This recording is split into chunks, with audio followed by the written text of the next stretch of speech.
A United States aircraft carrier, the most powerful symbol of American military dominance on this planet, has been struck by Iranian ballistic missiles. Let that sink in for a moment.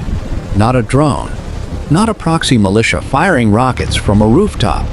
Ballistic missiles. The same technology that geopolitical analysts spent 20 years saying Iran could never successfully deliver against hardened American naval assets.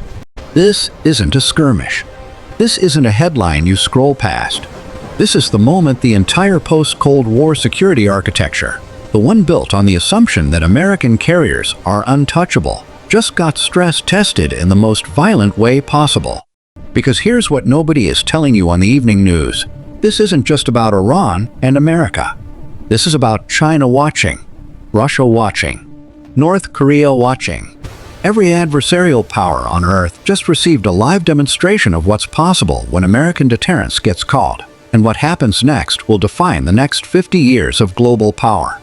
The map just got redrawn. Let's talk about what that actually means. And here is where it gets real. Because what just happened, what you are watching unfold right now on your screen, what the anchors are fumbling over their words trying to explain, this is not a drill. This is not a simulation. This is not some war game exercise gone wrong. Iran just launched ballistic missiles at a United States aircraft carrier, and the entire world is holding its breath because everyone on the planet, whether they admit it or not, knows exactly what this means. They know what comes next. They know the rules just changed. And I need you to sit with me for a minute because I've been watching this region for a long time, and I want to walk you through exactly why this happened, exactly how we got here, and exactly what the United States is going to do about it. Because I promise you, the story you're being told on the nightly news is only scratching the surface of what's actually going on. Let's start with something most people don't want to say out loud.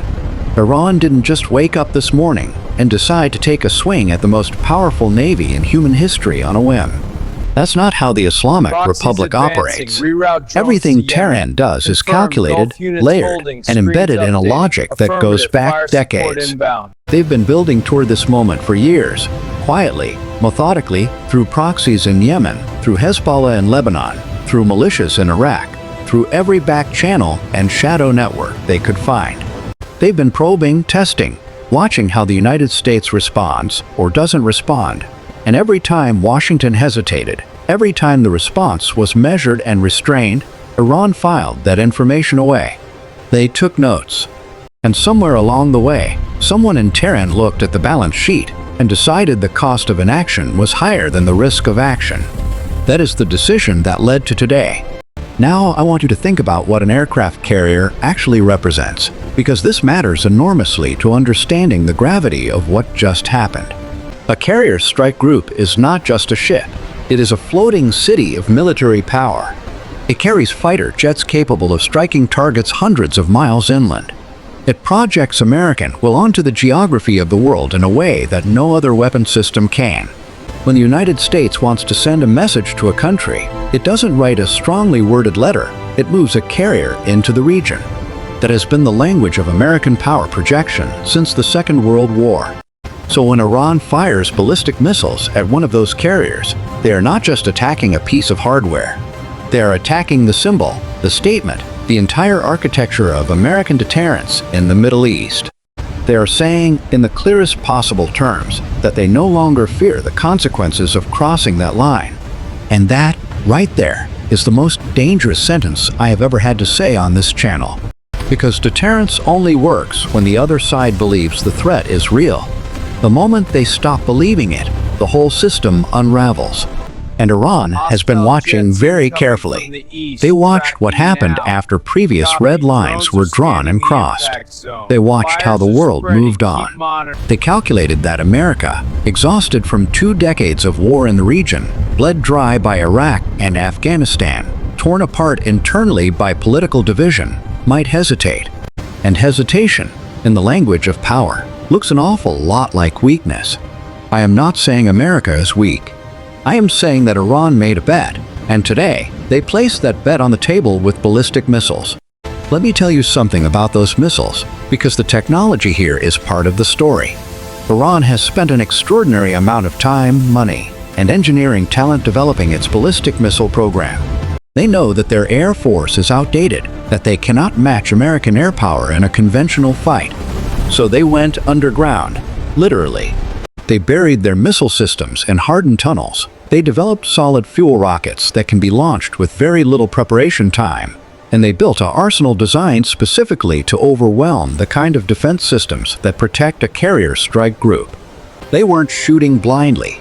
They were shooting with precision, with intent, and with a level of capability that should, frankly, change the conversation in Washington about what the threat from Iran actually looks like in 2025. And I want to be honest with you about something that makes this even more complicated. Iran did not do this alone in the sense of decision-making. Nothing this significant happens inside the Islamic Republic without layers of approval, without the Revolutionary Guard and the Supreme Leader's office being in the room.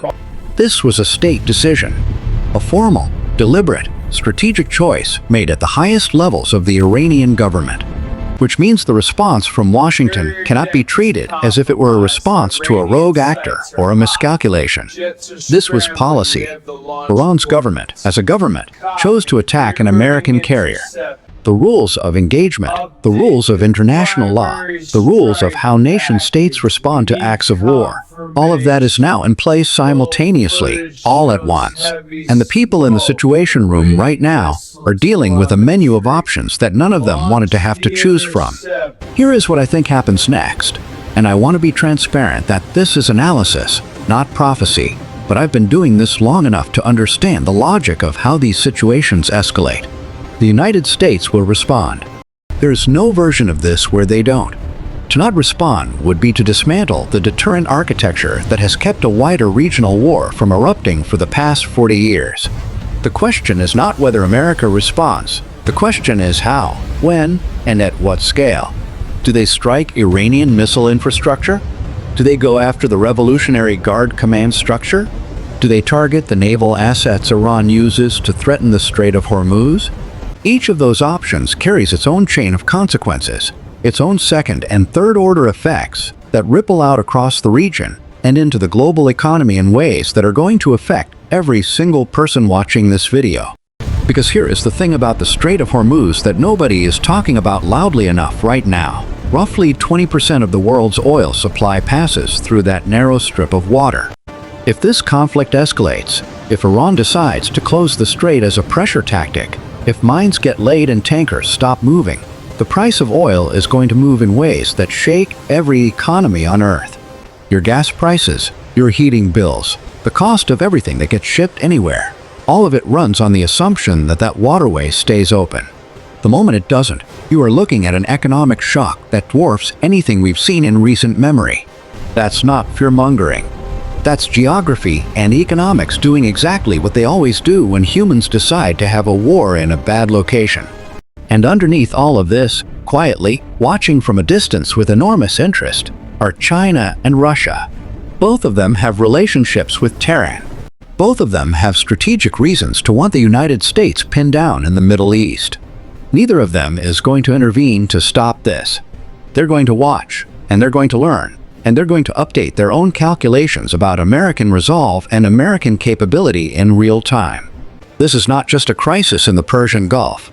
This is a signal flare visible from Beijing and Moscow, and what those capitals read in that signal matters for Taiwan. It matters for Ukraine. It matters for every flashpoint where American deterrence is the thing standing between an uneasy peace and open conflict. This is the world we are living in right now. And I know it's heavy. I know it's a lot to absorb on a Sunday morning or a Tuesday night or whenever you're watching this. But this is exactly why you need to understand the full picture, not the 30-second headline, not the chyron at the bottom of the screen, not the talking head who pivots to commercial before the thought is finished. You deserve the full story. Stay with me, because we're just getting started.